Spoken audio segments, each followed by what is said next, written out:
Last lecture में हमने किया था कैसे हम किन्हीं दो मैट्रिक्स की मल्टीप्लाई करेंगे। नेक्स्ट आज जो है उसी से रिलेटेड हम कुछ एग्जांपल्स करेंगे।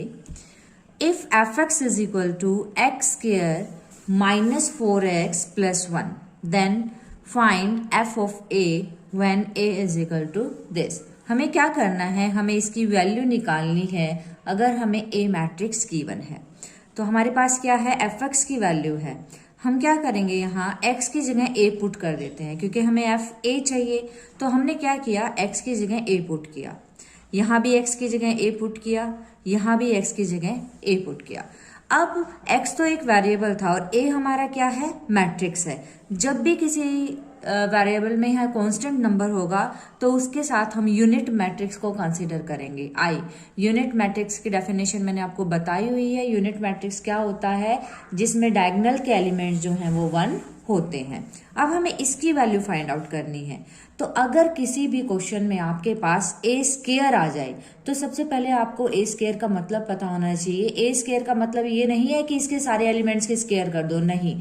ए स्क्वायर का मतलब है ए और ए की मल्टीप्लाई, यानी कि हमारे पास जो मैट्रिक्स ए है उसकी अगेन उसी से मल्टीप्लाई, ए मैट्रिक्स की ए मैट्रिक्स से मल्टीप्लाई करनी मैंने आपको सिखा रखी है।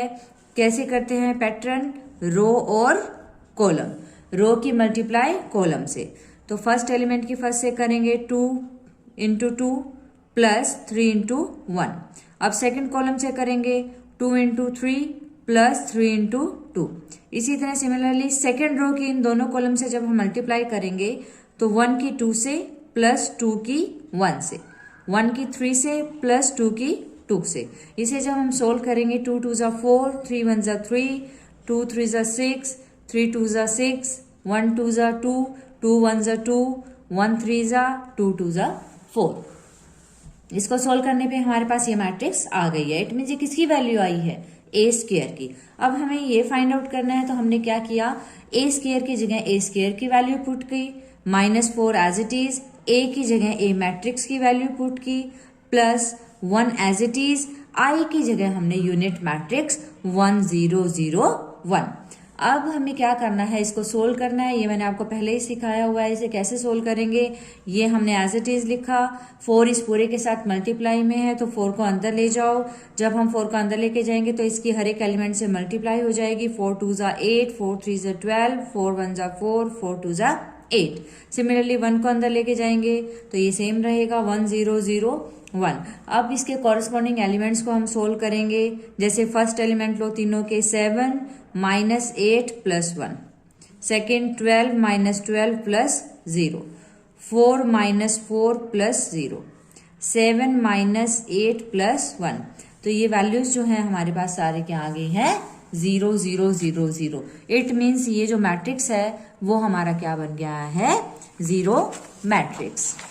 नेक्स्ट में क्या करना है हमें, नेक्स्ट एग्जांपल में हमें एक मैट्रिक्स ए गिवन है। हमें क्या शो करना है, show that A square -7a plus 10 I3 का मतलब यहाँ यूनिट मैट्रिक्स है 3 ऑर्डर का, इज इक्वल टू 0। इसे हमें 0 के इक्वल पुट करना है। जैसे हमने लास्ट क्वेश्चन में सोल्व किया तो आंसर 0 आया है, सेम क्वेश्चन है, बस डिफरेंस ये है कि यहाँ पे जो मैट्रिक्स है वो 3x3 ऑर्डर की है, मीन्स 3 रो 3 कॉलम। पिछले लास्ट क्वेश्चन में जो हमने किया था उसमें मैट्रिक्स 2x2 ऑर्डर की थी, 2 रो और 2 कॉलम।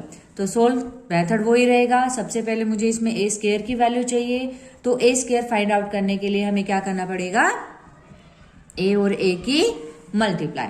तो ए मैट्रिक्स तो हमें दिया ही हुआ है, ए मैट्रिक्स की ए मैट्रिक्स से मल्टीप्लाई करनी आपको सिखाई हुई है। कैसे करेंगे, मल्टीप्लीकेशन हमेशा रो की कॉलम से। तो 3 3 ज़ा 9, 2 1 ज़ा 2, 0 की 0 से 0। अब सेकंड वाले से करेंगे 3 2 ज़ा 6, 2 4 ज़ा 8, 0 की 0 से। थर्ड से 3 की 0 से, 2 की 0 से, 0 की 5 से, तो तीनों 0 बन जाएंगे।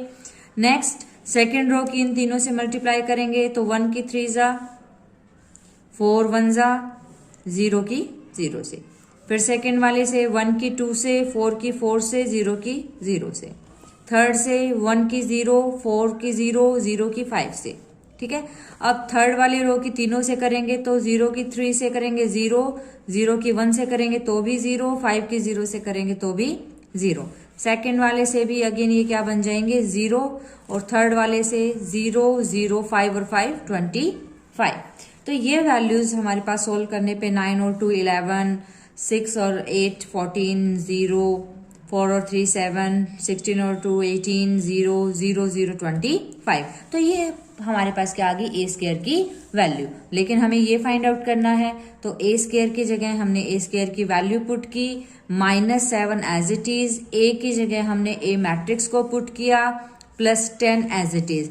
I3 का मतलब है यूनिट मैट्रिक्स थर्ड ऑर्डर का, तो वो भी हमने 1 0 0 0 1 0 0 0 1। अब हम क्या करेंगे इसे सोल्व।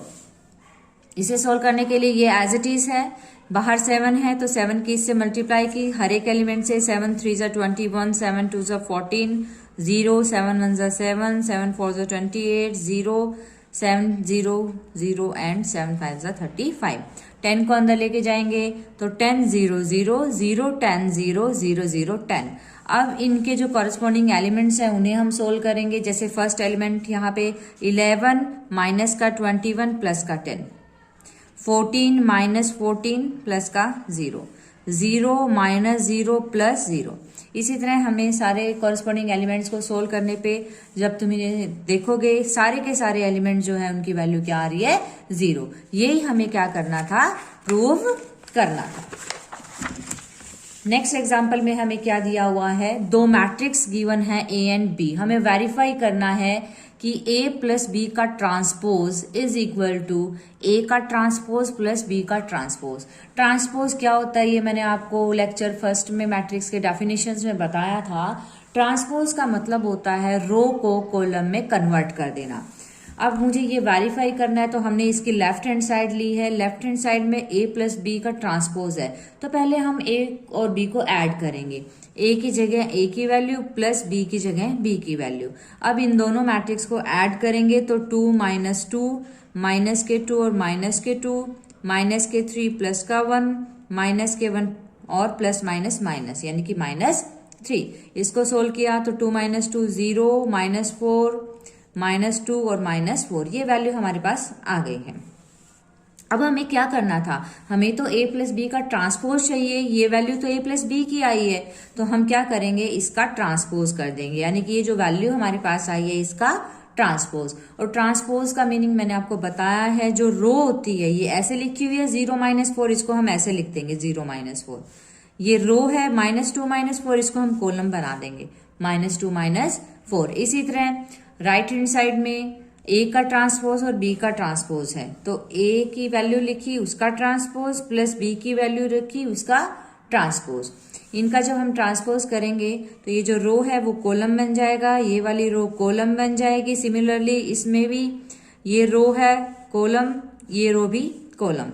अब इन दोनों को ऐड करेंगे तो इसके कॉरेस्पॉन्डिंग एलिमेंट्स जब ऐड होंगे 2 - 2, -3 + 1, -2 -2 -1 और -3। सोल्व करेंगे 2 - 2 0, -2 -4 एंड -4। अब आप देखोगे कि इसकी जो लेफ्ट हैंड साइड और राइट हैंड साइड है वो क्या आई है इक्वल। अब ये इक्वल आ गई हैं तो इससे क्या हो गया, वेरीफाई हो गया। हमें क्या करना था, हमें इसको वेरीफाई ही करना था। नेक्स्ट में क्या करना है, हमें express the matrix as the sum of symmetric and skew symmetric matrix. हमें एक मैट्रिक्स गिवन है, इस मैट्रिक्स को हमें क्या करना है, दो पार्ट्स में ब्रेक करना है। इस तरह से ब्रेक करना है कि जो दो पार्ट बनेंगे उनमें एक पार्ट तो बनेगा सिमेट्रिक मैट्रिक्स का और एक पार्ट बनेगा स्क्यू सिमेट्रिक मैट्रिक्स का। अब बात आती है कि सिमेट्रिक और स्क्यू सिमेट्रिक मैट्रिक्स होते क्या हैं। ये मैंने आपको पार्ट 1 में डेफिनेशंस इनकी बताई हुई हैं कि सिमेट्रिक मैट्रिक्स और स्क्यू सिमेट्रिक मैट्रिक्स क्या होता है, आप वहां चेक कर सकते हैं। तो चलो अब हम क्वेश्चन करते हैं। हमें क्या करना है, ए मैट्रिक्स को दो पार्ट में ब्रेक करना है। तो लेट हमने मान लिया कि वो दो पार्ट्स क्या है, P प्लस Q। अब हमें क्या करना पड़ेगा, P और Q की वैल्यू फाइंड आउट करनी पड़ेगी। P को हमने सिमेट्रिक मान लिया है और Q को हमने स्क्यू सिमेट्रिक। तो इनकी वैल्यू कैसे निकालते हैं, इसके लिए एक मेथड है। P जो सिमेट्रिक पार्ट होता है उसकी वैल्यू फाइंड आउट करने के लिए हमें क्या करना होगा, 1/2 A प्लस A ट्रांसपोज, यानी कि जो मैट्रिक्स A है और उसका जो ट्रांसपोज है उन दोनों को ऐड करो और 2 से डिवाइड। हमारे पास A मैट्रिक्स गिवन है तो हमने इसका ट्रांसपोज निकाल लिया। कैसे निकालेंगे ट्रांसपोज, जो रो है उसको कॉलम बना दिया, सेकेंड रो को सेकेंड कॉलम, थर्ड रो को थर्ड कॉलम। अब हमें P की वैल्यू फाइंड आउट करनी है सिमेट्रिक मैट्रिक्स की, तो 1/2 को हमने बाहर छोड़ा, A को और A ट्रांसपोज को हमें क्या करना है, इन दोनों वैल्यूज को ऐड करना है। ऐड करेंगे तो इसके कॉरस्पॉन्डिंग एलिमेंट्स ऐड हो जाएंगे, -3 और -3 -6, 4 और 2 6, 2 और 8 10, 2 और 4 6, 1 1 2, 6 4 10, 8 2 10, 4 6 10, 3 3 6। बाहर 1/2 है, इट मीन्स इसके सारे के सारे एलिमेंट्स को 2 से डिवाइड कर दो। जैसे 2 3 2 3 2 5 10, तो हमने क्या किया, हर एक एलिमेंट को 2 से डिवाइड किया। तो ये जो पार्ट आया, ये पार्ट हमारा आएगा सिमेट्रिक मैट्रिक्स। डेफिनेशंस में जब आप देखोगे तो सिमेट्रिक की क्या डेफिनेशन थी, अगर किसी भी मैट्रिक्स का ट्रांसपोज करें और अगेन वही मैट्रिक्स बन जाए तो वो सिमेट्रिक मैट्रिक्स होता है। जैसे ये जो मैट्रिक्स आया है इसका अगर आप ट्रांसपोज करके देखोगे तो सेम यही आंसर आएगा। अब हमें कौन सा सेकंड पार्ट निकालना है, स्क्यू सिमेट्रिक। तो स्क्यू सिमेट्रिक क्यों निकालने का फॉर्मूला क्या होगा, 1/2 A माइनस A ट्रांसपोज। जब सिमेट्रिक पार्ट निकाला था तो दोनों ऐड होते हैं, स्क्यू सिमेट्रिक में दोनों को हमें क्या करना पड़ेगा, सब्ट्रैक्ट, यानी कि 1/2 A माइनस A का ट्रांसपोज। इन दोनों वैल्यूज को हमें क्या करना है, सब्ट्रैक्ट करना है। तो -3, माइनस और माइनस क्या हो जाएगा, प्लस, तो -3 और +3 0, 4 - 2 2, 2 - 8 -6, 2 - 4 -2, 1 - 1 0, 6 - 4 2, 8 - 2 6, 4 - 6 -2, 3 - 3 0। बाहर हमें 2 से डिवाइड करना है तो इसके हर एक एलिमेंट को 2 से क्या कर देंगे हम, डिवाइड। तो ये जो पार्ट हमारा आएगा ये क्या आएगा, स्क्यू सिमेट्रिक। स्क्यू सिमेट्रिक की कंडीशन क्या थी, कोई भी मैट्रिक्स है उसका ट्रांसपोज करने पे वो -A के इक्वल आता है तो वो स्क्यू सिमेट्रिक होता है। और एक कंडीशन और है स्क्यू सिमेट्रिक की कि उसके डायगोनल्स के सारे एलिमेंट्स आपको क्या मिलेंगे, 0। तो हमने A को 2 पार्ट्स में ब्रेक कर दिया, एक पार्ट जो सिमेट्रिक आया है और सेकेंड पार्ट जो स्क्यू सिमेट्रिक। अब इसका आंसर आप चेक भी कर सकते हो कि आपके जो 2 पार्ट आए हैं वो ठीक भी आए हैं नहीं, कैसे आंसर को मैच करोगे, इन दोनों को ऐड कर दो, आपका क्वेश्चन ही बन जाएगा। अगर ऐड करने पे दोबारा से A मैट्रिक्स बन रहा है तो इट मीन्स आपके ये दोनों पार्ट्स ठीक है, नहीं तो कोई आपकी मिस्टेक हुई है। ओके।